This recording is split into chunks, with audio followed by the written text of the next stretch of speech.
வணக்கம். த ஃபிளிக்ஸ் ஜெட்ஸ் தமிழ் சேனலுக்கு வந்ததுக்கு நன்றி.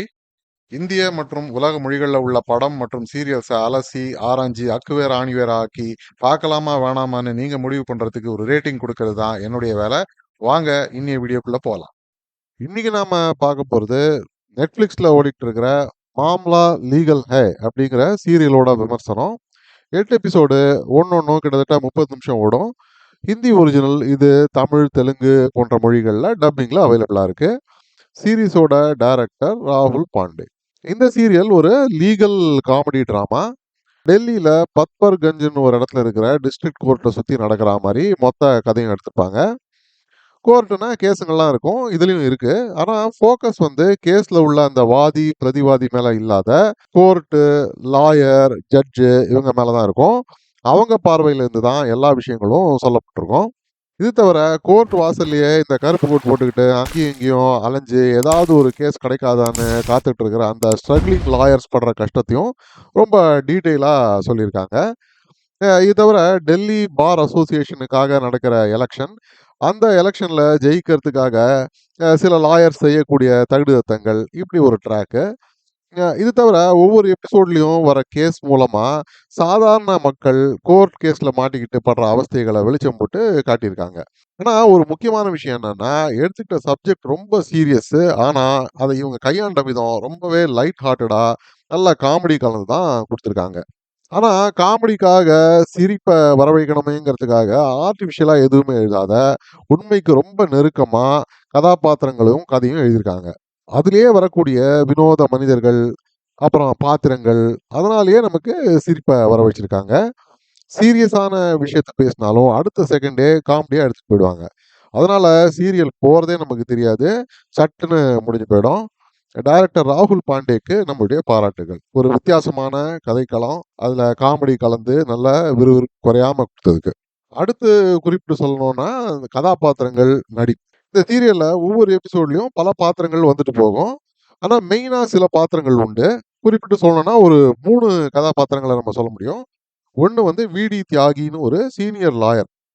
ஹிந்தியில பெரிய நடிகரான ரவி கிஷன் தான் இந்த பாத்திரத்துல நடிச்சிருக்காரு. இவர் லோக்கல் பார் கவுன்சில்ல தலைமை பொறுப்புல இருக்காரு. ஆனாலும் டெல்லியுடைய பார் அசோசியேஷனுக்கு பிரசிடென்ட் ஆகணும் அப்படிங்கிறது தான் இவரோட குறிக்கோள். இதுக்கு இவருக்கு போட்டியா அட்வொகேட் ஃபோரேன்னு வேற ஒருத்தர் இருக்காரு. இவங்க 2 பேரும் மாறி மாறி அந்த எலெக்ஷன்ல ஜெயிக்கிறதுக்காக செய்யற வேலைகள் அதெல்லாம் ரொம்பவே காமெடியா இருக்கும்.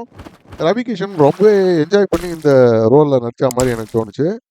ரொம்பவே நல்லா நடிச்சிருக்காரு, பாராட்டுகள். அடுத்ததா பாத்தீங்கன்னா 2 ஸ்ட்ரகிளிங் லாயர்ஸ் உடைய ரோலு. ஒண்ணு வந்து அனன்யா ஷ்ராஃப். இவங்க ஹார்வர்ட்ல படிச்சுட்டு இங்க டெல்லியில பிராக்டிஸ் பண்றதுக்காக வந்திருக்காங்க. பெரிய வக்கீல்கள் குடும்பத்தை சேர்ந்தவங்க.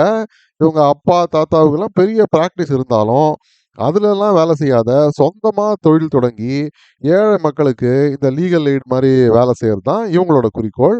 அதனால மெர்சிடிஸ் பென்ஸ் கார்ல கோர்ட்டுக்கு வந்துட்டு சைக்கிள் ஸ்டாண்ட்ல பெஞ்ச் போட்டு உட்காந்துருப்பாங்க.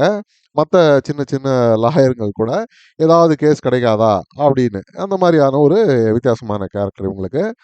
அடுத்தது சுஜாதா நெகி. இவங்க பல வருஷமா ஸ்ட்ரகிள் பண்ணிட்டு இருக்கிற ஒரு லாயர். கோர்ட்ல இந்த சேம்பர்னு ஒரு ரூம் இருக்கும். அந்த சேம்பர் உள்ள வக்கீல்களுக்கு தான் கேஸ்கள்லாம் கிடைக்கும். மற்றபடி வெளியே இங்க சுத்திட்டு இருக்கிற அந்த வக்கீல்களுக்கு இந்த ரூ. 100 200 மாதிரி வேலை தான் கிடைக்கும். இதனால எப்படியாவது தனக்கும் அந்த கோர்ட்ல ஒரு சேம்பர் கிடைச்சு, அதனால தனக்கும் நிஜமான பெரிய கேஸ் கிடைச்சு ஒரு பெரிய லாயர் ஆகணும் அப்படிங்கிறது தான் இவங்களோட குறிக்கோள். இந்த 2 கேரக்டர்ஸ் பல கஷ்டங்கள் படுவாங்க. அத ரொம்ப தத்ரூபமாவும், அதே நேரத்தில ரொம்ப சீரியஸா, சென்டிமென்டலா ஆகாத காமெடி கலந்து நமக்கு சொல்லியிருக்காங்க.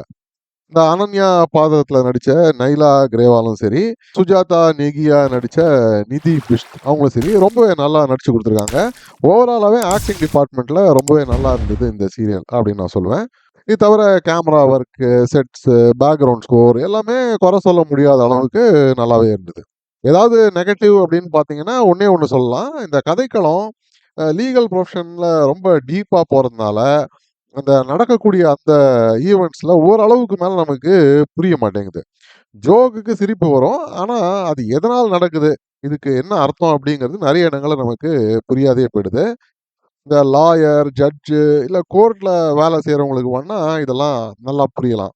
ஆனா காமன் ஆடியன்ஸுக்கு கண்டிப்பா பல இடங்கள்ல புரியறதுக்கு வாய்ப்பே இல்ல.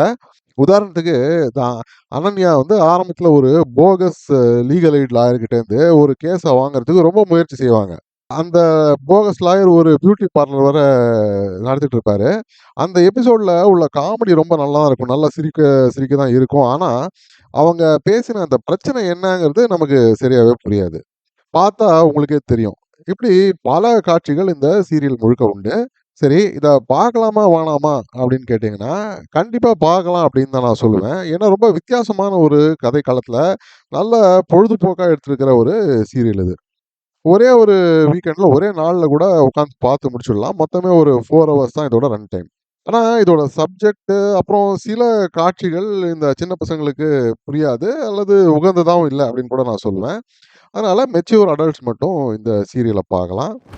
இந்த சீரியலுக்கு நான் கொடுக்கக்கூடிய ரேட்டிங் 6 அவுட் ஆஃப் 10 ஸ்டார்ஸ். மீண்டும் ஒரு முறை இன்னொரு விமர்சனத்தோட உங்களை சந்திக்கும் வரை நன்றி, வணக்கம். இந்த வீடியோ பிடிச்சிருந்ததுன்னா லைக் பண்ணுங்க, ஷேர் பண்ணுங்க, சப்ஸ்கிரைப் பண்ணுங்க. உலகத்தரமான படம் மற்றும் சீரியல்கள நீங்க பார்க்கணுங்கிறதுக்காக பல சினிமா சீரியல்கள பார்த்து அதிலேருந்து சரியானத மட்டும் அடையாளம் காட்டுறது தான் இந்த சேனலோட குறிக்கோள். நன்றி.